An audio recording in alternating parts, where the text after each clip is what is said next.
If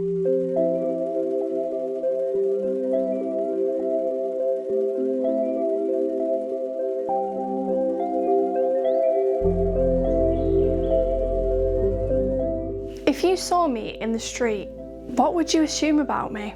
I doubt the thought of being disabled just crossed your mind. But the reality is that for me and millions of other people in the UK, we are living with invisible disabilities. You can't see them, but that doesn't mean that they're not real. Throughout this documentary, we'll go on a journey together to discover the true facts about invisible disability, as well as hearing direct stories from those with lived experience. All of this is to find out why the stigma behind invisible disabilities is the way that it is, how it might be different to the stigma that those with a visible disability might face, and how we can make an effort to break the stigma and shine a light on the reality of invisible disability.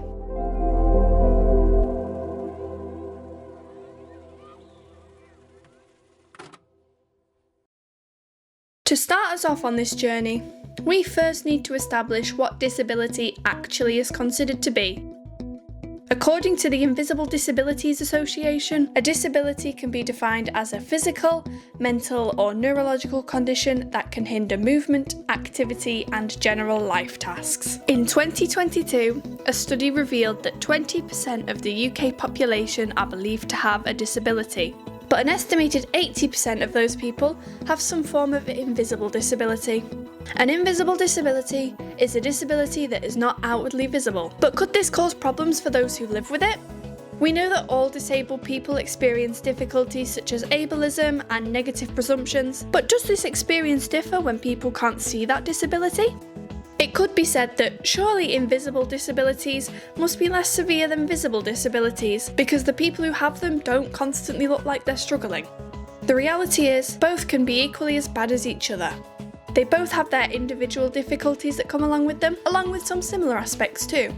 However, no two people with invisible disabilities are the same. Take two people who may share the same diagnoses. However, their symptoms may present differently, they may respond well to different treatments, or they may have different causes to their conditions. There are also lots of health conditions out there that people might not consider to be an invisible disability, when in fact they are. Things such as anxiety, depression, eating disorders all fall under the umbrella of invisible disabilities, but may be dismissed as just mental health issues, when mental health disorders are often disabling to those who experience them. To learn more about the daily life of someone with several chronic illnesses, I met up with Amy.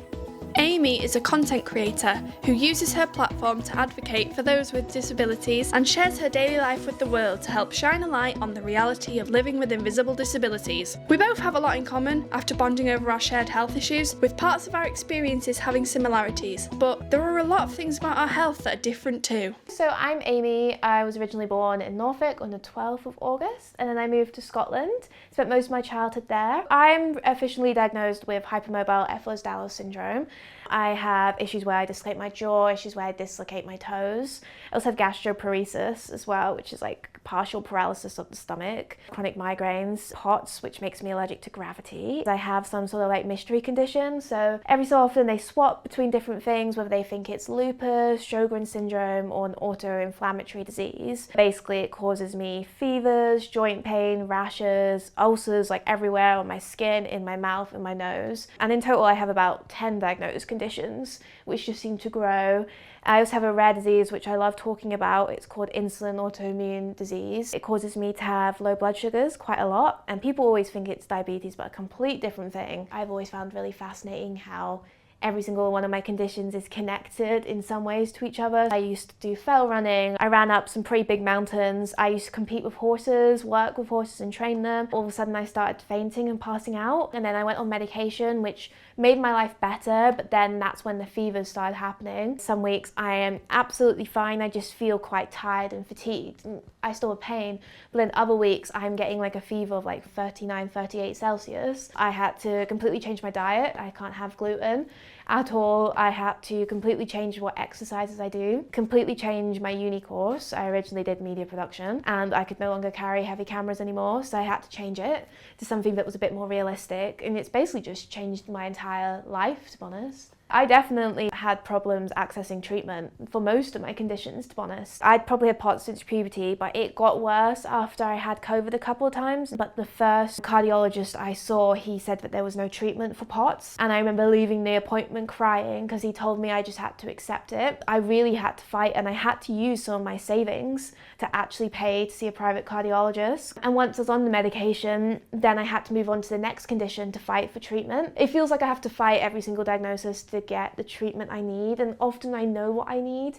It's just trying to convince them of that. Even when I look fine and I can feel fine, it's still going to be impacting me. Some people are really open-minded and lovely about it, some people aren't. I wish people understood how exhausting it is constantly, all of the time. For some reason, the general public have it in their mind that the only people who have a disability is people in crutches or people in a wheelchair. Like, I've been in a wheelchair before. When I have really bad muscle weakness and fevers, I was going around a nice house. I like exploring historic houses. And I got up because actually it was making my legs ache staying in one position. And like the amount of people who looked at me as I got up, like I had just been like faking it the entire time. People seem to think that they can like touch the wheelchair. They can make me move, or I can't think for myself. I started doing content creation, I think it was February 2023. I was going through a really lonely time, and I came across more chronically ill creators online who were talking about their experiences, and they made me feel less alone. I was feeling a little bit more confident with my POTS diagnosis, so I started making videos. As I went along, I got so many messages every single day from people, like loved ones of chronically ill people, who were saying how much it helped them, and it just kind of like kept going, and I kept making content, and I won't lie, it helped them, but it also helped me. I just kind of continued going. I started doing like a podcast series. I did a blog originally, but I found that people were more interested in my TikToks. And then at the time, I didn't know anyone with my diagnosis that went to uni or managed to achieve the dreams I wanted to do.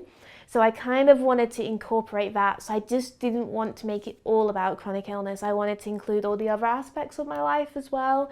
It just kind of kept going, and people seem to like it, so I'm just going to keep it going. The main thing that I've lost is just like the confidence in myself. I've lost friends along the way. I've kind of lost obviously like physical health as well, and I would say that I've just kind of like lost like my dreams as well. Like, I've gained new dreams, and there's been some real positives to it.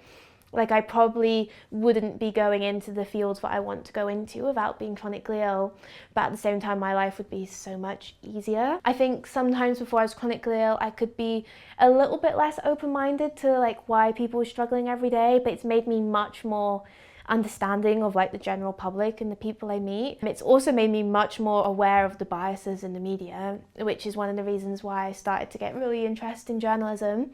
It's also just given me quite a lot of friendships.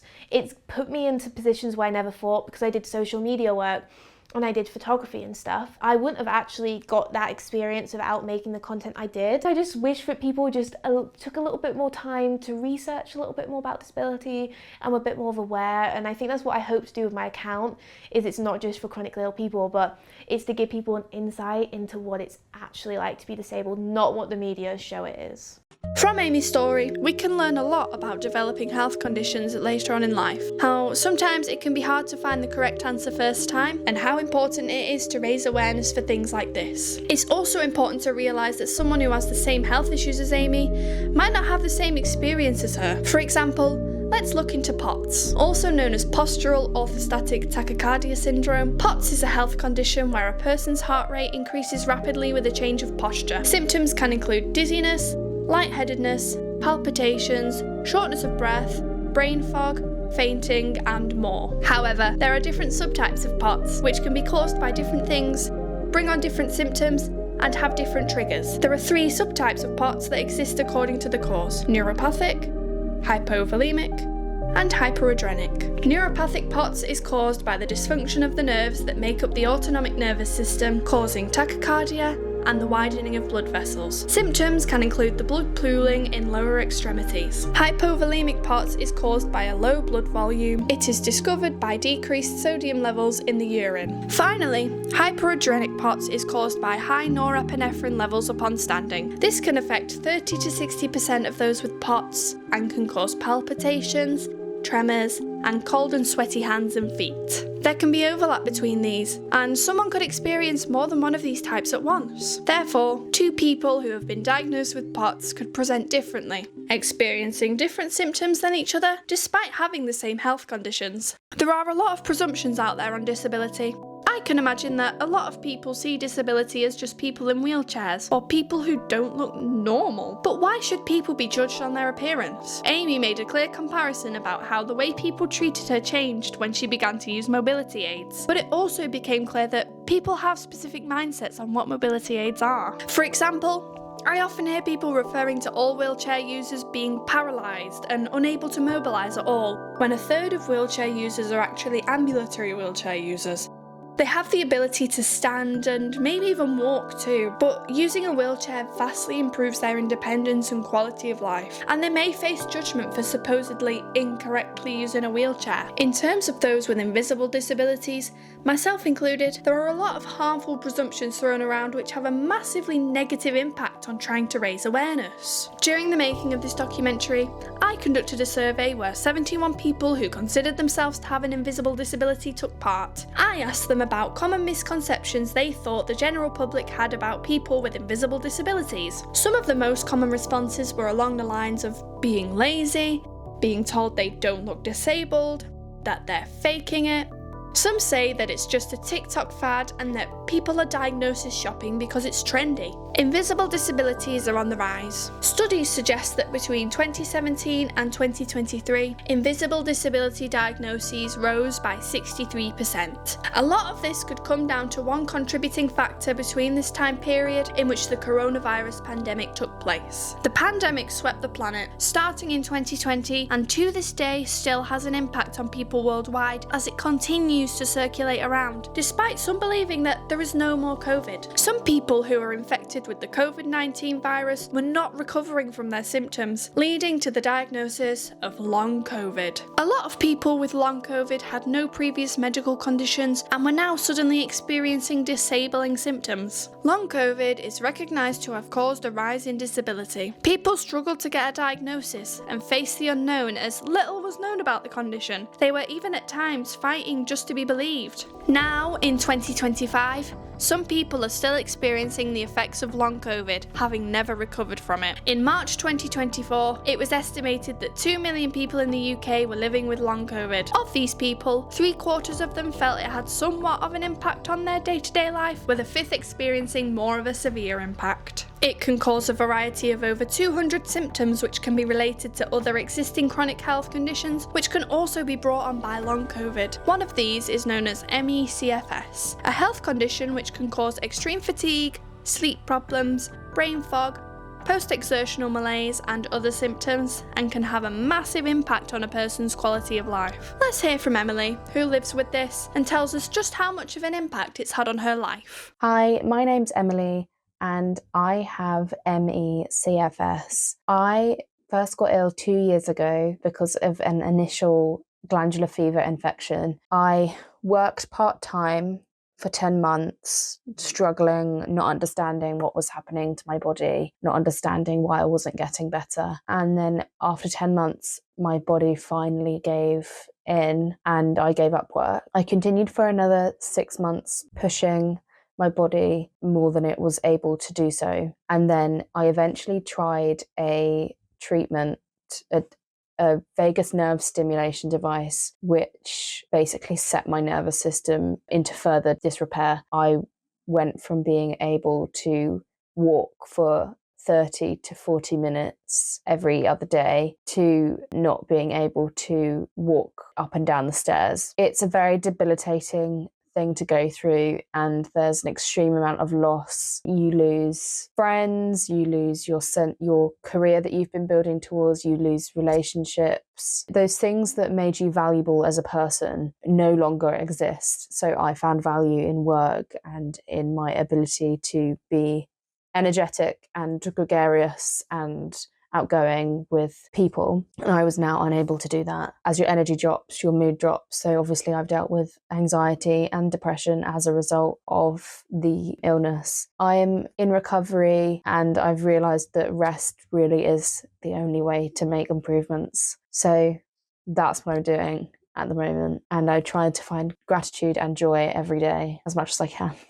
It's clear to see that more needs to be done to understand health conditions that have a lack of knowledge surrounding them. People are becoming ill later in their lives and are being suddenly disabled by it, and they need more support and guidance to navigate this. However, not all people with invisible disabilities develop them later in life. For example, meet Laura, one of my best friends. We've been friends since we were 11, and she's taught me a lot about living life with a disability. Laura is an aspiring primary school teacher and has lived with visual impairment since she was younger, and we met up to chat about her experiences.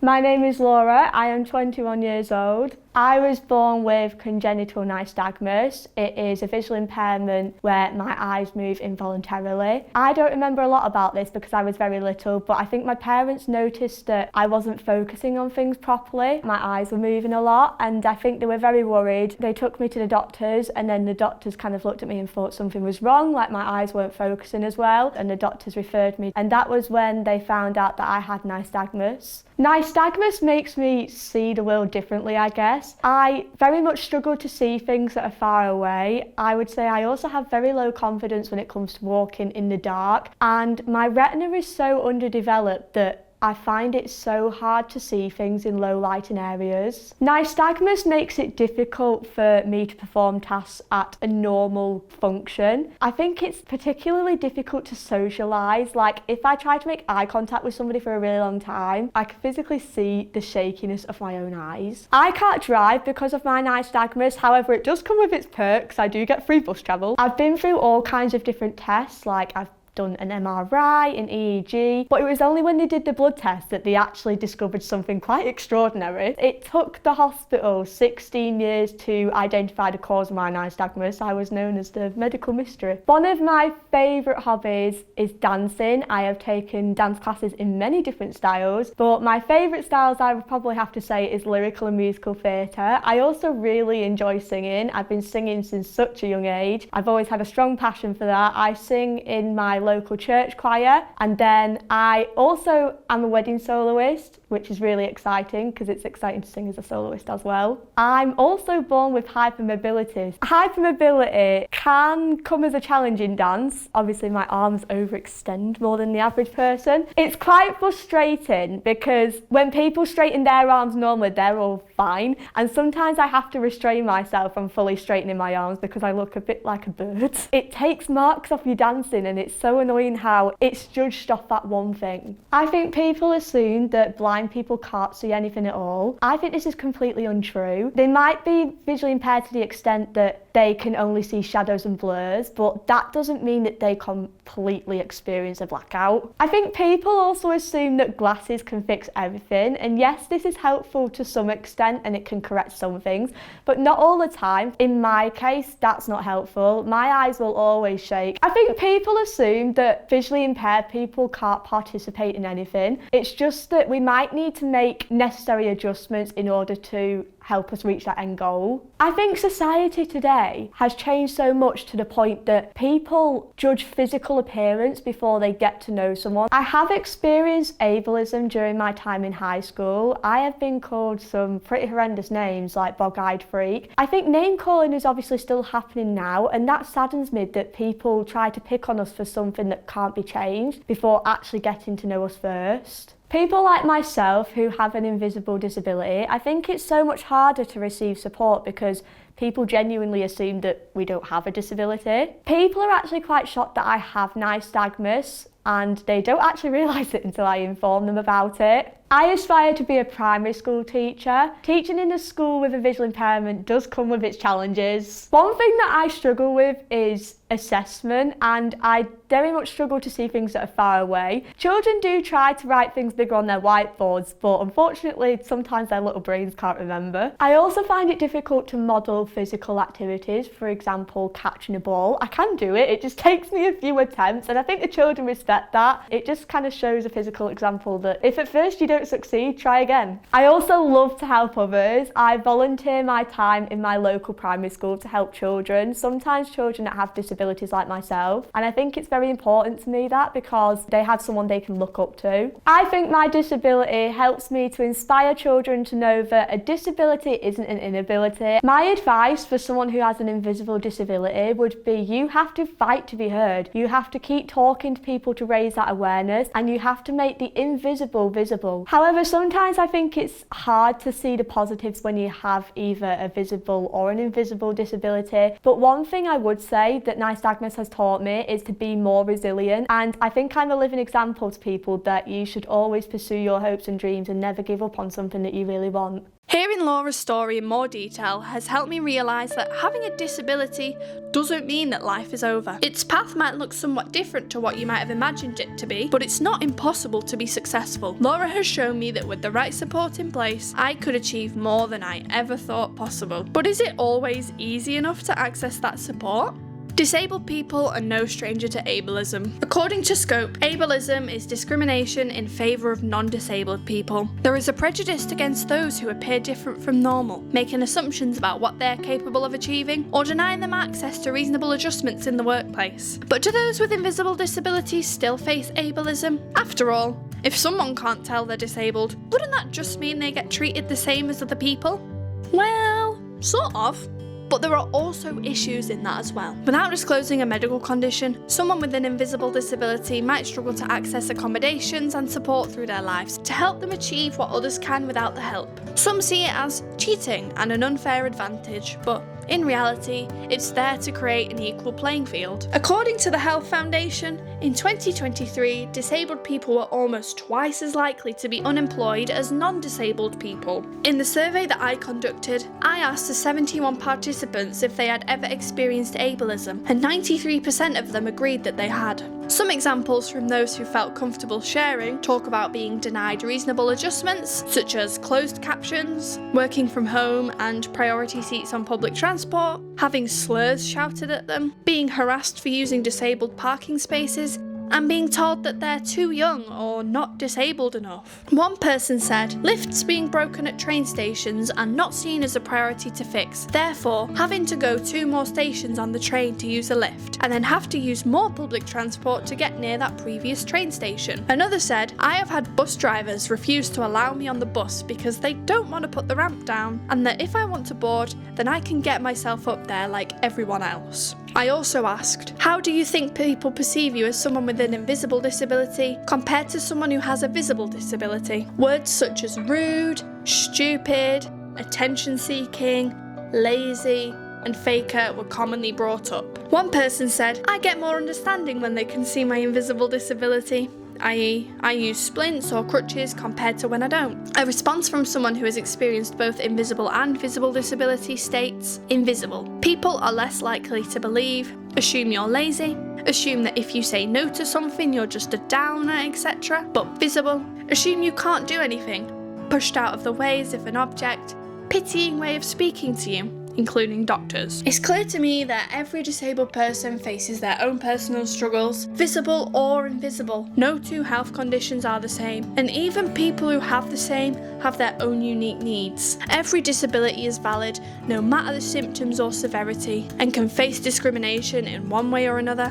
And something needs to be done to change that. When I sat down to start making this documentary, it made me think about why I felt that it would be so important to bring awareness for invisible disabilities. What could be more important to me than my own personal story? After all, for me, it didn't start out as invisible. Hi, I'm Cody and I became disabled aged 9, but I didn't consider it to be a disability back then. I was just a young girl who was doing what other young girls do. When I was 9, my mum noticed that I had a small hump on my back when I bent over. And at this point in time, that was the only sign of something going on. We went to the doctors, got an x-ray, and next thing you know, you have scoliosis. Of course, I was too young to understand the weight of those 3 words. Next thing you know, I'm being measured for a back brace to try and stop the progression of my curve. And wearing it made me feel really insecure. I was bullied at school for wearing it. I just always felt different. I was stuck in this thing 22 hours a day, 365 days a year for about 3 years, and it didn't even work. My spine had curved so badly that it was always visible. You could look at me, you could always tell that there was something wrong with me. Fast forward to the day after my 13th birthday, and we travelled to the hospital ready for surgery the very next day. That surgery was one of the hardest and lowest points of my life. I was so happy to look normal again and to have a massively improved quality of life. And I think that recovering from that was probably one of the hardest things I've ever dealt with. But in the end, it was all worth it, and I started to live a normal life again. However, something still wasn't right. Throughout my childhood, I'd had random joint pains that were put down to growing pains and that I'd grow out of them. But as I got older, it got worse. I went from this seemingly healthy girl who'd recovered from a spinal fusion to suddenly being in pain every day, getting dizzy every time I stood up. However, this journey didn't go as I expected. I thought things would be simple as they were with my scoliosis. I would go to the doctors, I would get diagnosed, and I'd be able to go back to normal. But that couldn't have been further from the truth. Because the visible was now invisible, I had a hard time having people take me seriously. My joint pain was just an injury from overdoing it, or that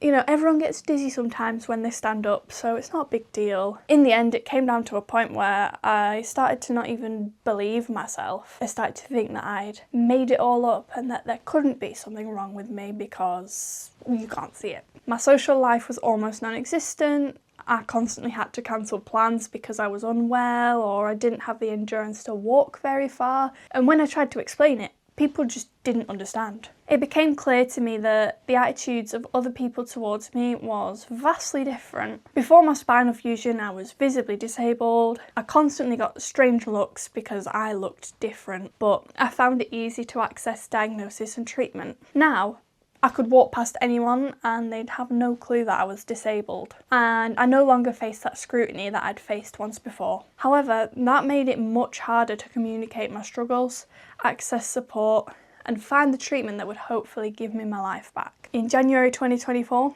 I finally found some of the answers that I was looking for. POTS. There was something wrong with me to explain some of my symptoms. It now had a name.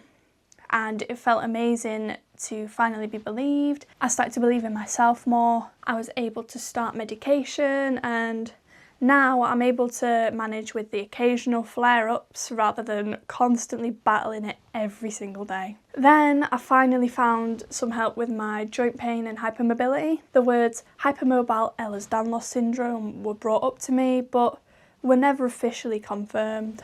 Despite this though, I still managed to access physiotherapy to help me with stability. I was very grateful to finally have some support in place. This doesn't mean that everything is solved though. To this day, I'm still seeking answers to certain struggles in my life. It became clear to me that invisible disabilities are just as bad as any other disability. I wish more people could understand what I experience every day, how hard I've had to fight to find the answers, how difficult it is to feel supported when people don't believe that there's anything wrong with me, when in reality there is no specific disabled look. How could anyone make that judgment on my behalf? Realising that my health conditions have no cure was probably one of the most difficult things that I've ever had to accept. Knowing that I'll have to live with this for the rest of my life. But through my journey of self-acceptance and self-discovery, I've learnt that it's important to stand my ground and speak up for myself and also others who are unable to do so.